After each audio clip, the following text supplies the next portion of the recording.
透过 X 光片，清楚看到一根长达8公分的钢钉就出现在左边颈部，差点就刺穿喉咙及食道。只是医师从外观查看，根本就没有异状，没有插破大血管，没有插破气管，没有插破食道。从我们颈椎前面的这个肌肉啦，跟肌层间的空隙。原来钢钉已经在体内长达15年，而且最早出现的位置在右边肩膀。因为这名30几岁从事快递工作的男子，15年前骨折打了钢钉固定，没想到3年前发现不适，照了 X 光片后才发现钢钉断裂，跑到脖子附近。由于没有持续追踪，3年后竟然跑到左肩，最后更插进颈部。这个钢钉，当他在送货的时候，他会举手嘛？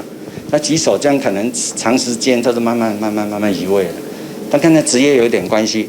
第一眼看到，连医师也吓出一身冷汗，因为颈部有食道、甲状腺、气管及动静脉血管，要是不小心刺穿任何部位，恐怕后果都不堪设想。如果刺破食道，那不得了，会引起这个胸中隔的那个发炎蜂窝组织炎。那如果刺破血管，马上就没命了。还好，医生及时将钢钉取出，总算化解了一场危机。而钢钉在体内流浪的过程，更是被刊登在最新的医学病例报告国际期刊，要让其他医师及病患知道，下次遇到类似情况，可千万不能再大意忽略。TVBS 新闻方志成和一信高雄报道。